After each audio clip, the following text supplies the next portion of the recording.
Ladies and gentlemen, girls and boys, may I have your attention, please? Are you ready to engage in a mind-blowing experience and hear talks about life, technology, entertainment, and business? The next episode of Hipther Talks starts in 10, 9, 8, 7, 6, 5, 4, 3, 2, 1, go. Hi everyone, Zoltan here. We're back again with Hipther Talks. This week we are going to talk about augmented reality. And I have here Manuel Messner, co-founder at Mazing. Hi Manuel, nice to have you here. Hi Zoltan, thanks so much for the invite. All right, so before we dive into the questions, just say a few words about yourself, introduce yourself to the public, and maybe say a few words about Mazing. Sure. So my background is actually e-commerce. So I started when I was 18 with my own online shop, and I was selling jewelry for women back then. That was rather a side hustle, what I did during my studies. But AR, VR, that has been always my passion and something super interesting for me. And then Instagram filters came up, and slowly but steady, we had the idea to do something for e-commerce with augmented reality. And that's when Mazing was born. So we are an augmented reality company delivering AR, VR experiences for e-commerce, for products, but also for other industries like sports and gaming. Right. So yeah, the augmented reality industry has been skyrocketing in the past few years in terms of e-commerce, and you're in the right space. I hope so. As the co-founder of Mazing, how do you envision the role of augmented reality in shaping our interaction with the digital world in 2023 and maybe beyond? Right. So what has happened? Let's take a step back. The first really AR mainstream experience was Pokemon Go, right? With the AR apps. And back then there was already this kind of hype where people started to realize, okay, AR can be actually a thing. And that's when the first company started to invest in that, but app-based. So apps are always an issue, especially for smaller companies who download an app just to experience something which is a few seconds long, right? And 2-3 years ago, web AR came up. So the hardware developments made it possible to also make web-based AR experiences. And since then, slowly but steady, more and more online shops, more and more companies take use about that. And fast forward, last week, Apple announced their Apple AR glasses. And this is really the start of something big where we would see on a day-to-day basis these AR experiences, interactions with digital elements in our daily life. All right. So yeah, you mentioned Pokemon Go. It's funny that, it's augmented reality, but how many of the users actually realized what the technology is? It was just fun for them. Yeah, exactly. It was just fun for them. For sure, a wow factor, like, oh, there is a Pokemon now in my camera. That was very new for most people. And still, it is a wow factor until today. When you place even just a sofa in your home virtually, many people tell us, wow, I've never seen that accuracy, etc. So hardware is improving steadily, which makes the wow factor even higher. But people, of course, the tech side, rarely people understand that.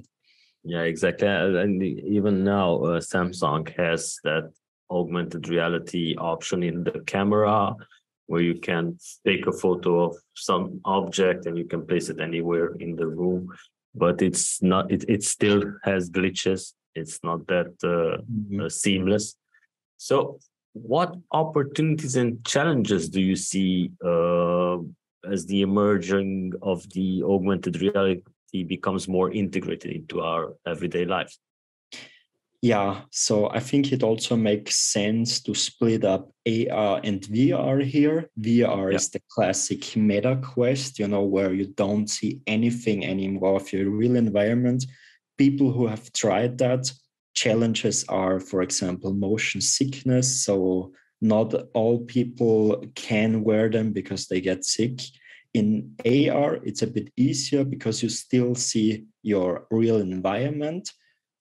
The device which has been out there, for example, Meta Quest Pro, like the Pro version, you can already experience mixed reality see-through, which works quite well. And then, of course, the Apple glasses make the new standards. But never forget, you can already experience that through your smartphone. And there are not many challenges anymore here. So basically, every company could make use of the tech. All right. Yeah. HTC has the Vive XR Pro, which is also a very good augmented reality glass and virtual reality glass as well. So yeah, right. if you haven't been living under a rock in the past weeks, Apple has finally revealed the Vision Pro, and it was like a chat GPT effect. Everybody was posting everything about it, even some memes about it, how after a few days the screen will be cracked as most Apple products. So could you share your thoughts on the development and potential impact of Apple's Vision Pro on the AR industry? Mm-hmm. Yeah, it was very interesting. A few years ago, rumors were there because everybody knew, okay, Tim Cook is a big fan of AR. And people thought until maybe 1-2 years ago that they will reveal these AR glasses. So looking like normal glasses, but with AR functionality. So really this device which can be used on a day-to-day basis. Apparently, tech-wise, they are not there yet. So that's why the current glasses look like ski goggles and are quite bulky. So how much people are going to use that on a day-to-day basis, I don't know. But what is interesting, it will replace TVs and MacBooks, laptops. So at the end of the day, you're just sitting on your empty chair, on your empty desk. You have a keyboard and mouse, but that's it. Everything will be projected on your wall and no need for any monitors anymore. I will love that, for example, sitting in the train and having a big screen in front of me and working. That's awesome. That's much easier rather than carrying a laptop everywhere with you. So yeah, it's a 2-in-1 option. And yeah, like you mentioned, Apple's Vision Pro has been in development for a couple of years now, maybe over a decade, because they have been rumoring this stuff for a while now. And in your view, what does this long development time suggest about the challenges and complexities of creating a successful AR and VR device? Yeah, especially the accuracy and resolution is challenging because Apple, they don't want to bring out a device which is wiggly and lags and so on and so forth. Anyway, we'll see a lot of development happening like we did with the iPhone 1. Rarely people bought it because it was still shitty at the end of the day. It took until the iPhone 4 until touchscreen, etc., really took off. And we'll see the same development here with the Apple glasses, I'm sure. All right. So basically, you need to wait until. Right. All right. So how does your company Mazing plan to leverage these new advancements in augmented reality? And what about some future projects, maybe? Right. I mean, for us, of course, it's a good timing. So Apple does a lot of marketing around AR, VR now, although they don't call it like that. They call it spatial computing, which is another buzzword now, basically, after the metaverse, etc. But why do they do it? I think because they really want to separate them from Meta, because they call it the metaverse and Apple calls it the spatial computing, which is essentially exactly the same. But anyway, back to your questions, how we will position ourselves. Now we're doing solely web-based AR, so everybody can access it, everybody can use it, which is great. And we already have plans to create Apple Vision Pro apps for people who use that and make it connected to online shops or other real-time experiences. The challenging thing is still 3D models. So every AR experience needs 3D models, and we really try to be innovative here. For example, with AI 3D model generation, this is something we're heavily working on and innovating. All right, I've seen some posts on LinkedIn where you posted an exhibition, a furniture exhibition, or what was it exactly, which was really awesome. Maybe could you share some information about that, because I saw that.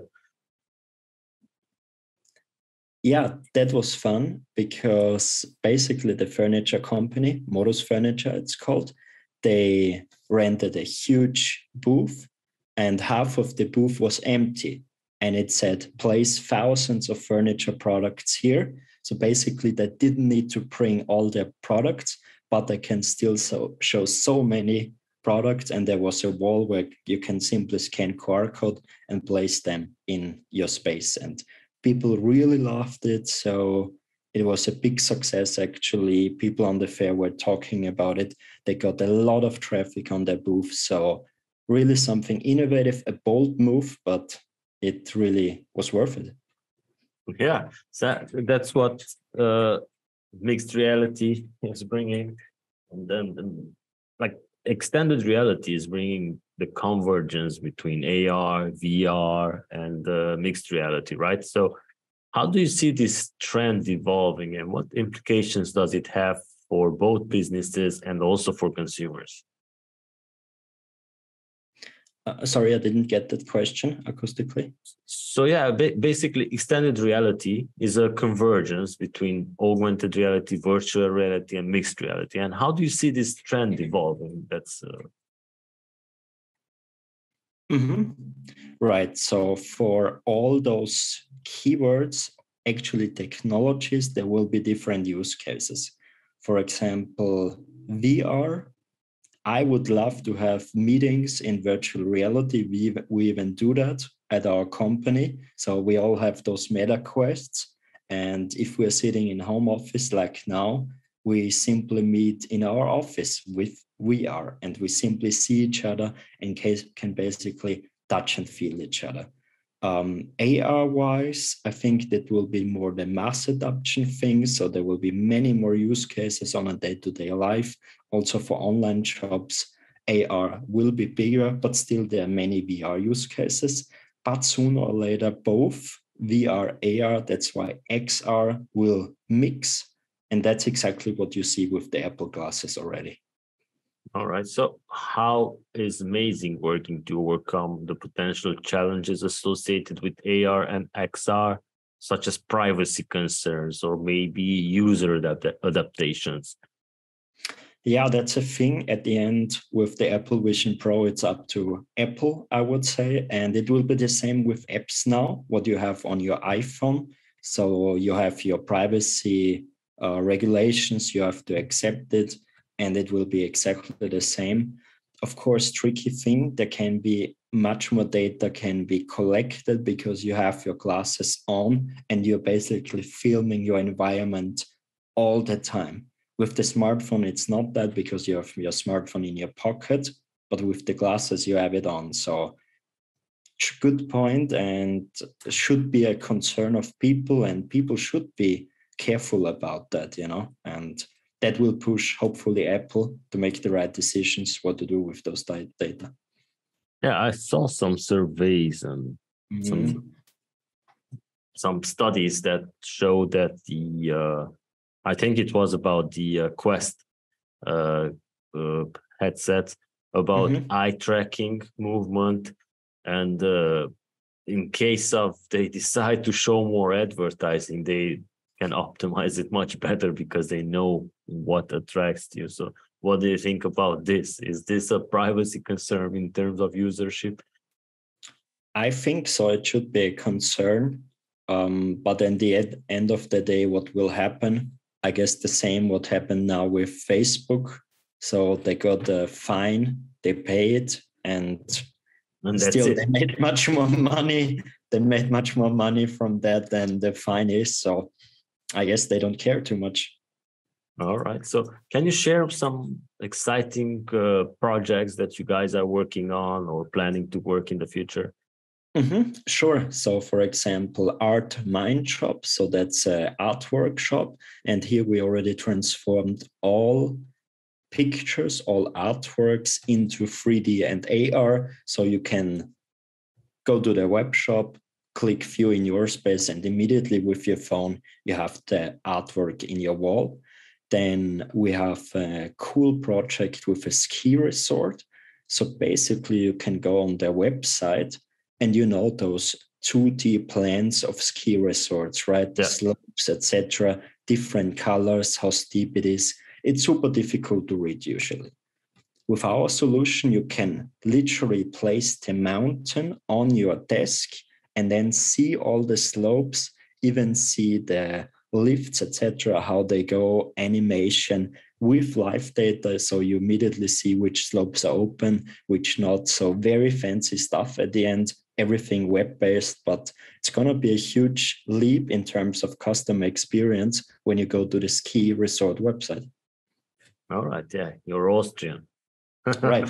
Yeah, in Austria. But this project must be a hobby for you. Yeah, I love it. Yeah. So how do you see the balance between augmented reality and extended reality in terms of development focus? Both comes in hand. So as you see now with Apple Vision Pro, as said, XR and AR are highly connected. So both will be developed at the same time. But I guess the focus is rather on AR because more apps will be about that. All right. So do you guys have maybe a preference at Mazing in prioritizing AR or XR? Definitely AR for us, yeah. Oh, it's definitely AR. Right. So given the rapid pace of development in augmented reality, because it has been skyrocketing in the past, and I mean the past few years, and the XR space as well. So where do you see these technologies in 5 years? Again, coming back what I said with the iPhone number 1, so it will be the same. We will see huge advancement. And in 5 years, I guess a device which can be really worn on a day-to-day basis. Now the big bulky ski goggles are not that convenient, but we'll see normal glasses which people actually like to wear and which look stylish and cool at the same time. Yeah, there are some that you can see and take photos with and some stuff like that. And what does Mazing will play? What does Mazing will play? What role are you guys that are going to play in this landscape? Yeah, sure. So most SDKs, developer kits out there, you need to have programming skills, and it's tough to integrate AR on your website if you don't have a team of 10, 15 developers. So we basically make it super, super easy to create those AR experiences and publish it anywhere. So we take the whole process away, the development process, and offer a very cost attractive platform to create those AR experiences. Plus the thing with the 3D models, this is going to be always a bottleneck. If you don't have hundreds of 3D designers, you're not going to transform your thousands products. So in our case, you simply upload pictures of your product, or you connect our platform with your online shop, and then we transform those average pictures into 3D models and AR experiences. And also with the Apple Vision Pro, you will need 3D models. So everywhere we go, every hardware development, we try to be on the top of that, basically. All right. So maybe as a closing questions, can you provide a specific example of how augmented reality could change common activities or tasks, make them much more interactive? Yeah. So, for example, having a personal trainer. With AR, you can basically go to the gym, and next to you, there is a person standing next to you as a hologram and motivating you. It's one thing if you have that on your phone or listen to music, But if you have an almost real person standing next to you, showing you the exercise and pushing you, this is, I think, one thing which can change the whole industry. Then, of course, TVs and laptops. I think those hardware products won't be there anymore in 5 to 10 years. So that will be quite interesting and disrupt many companies. All right. So Manuel, thank you so much for your time. And if you have some closing remarks, maybe that you would like to add, just let me know. Sure. So I think it's important now to at least dive into this technology and play around with it in whatever industry you're at, if it's sports, gaming, e-commerce, as mentioned. There are many, many use cases. Check it out, what it's there already. Try it out. Otherwise, it will be tough to get a hold of that and have your competitive advantage. Yeah, exactly. Augmented reality will be in your life, whether you like it or not. Yeah. All right. So thank you, Manuel, for your time once again. And thank you for our subscribers for joining us. We will be back next week. See you later. Thank you so much, Zoltan. Thank you for joining. Be sure to check back next week for the next Hipther Talks and subscribe on Amazon Music, Overcast, Spotify, Google Podcast, Apple Podcast, iHeartRadio, SoundCloud, Mixcloud, and Pandora.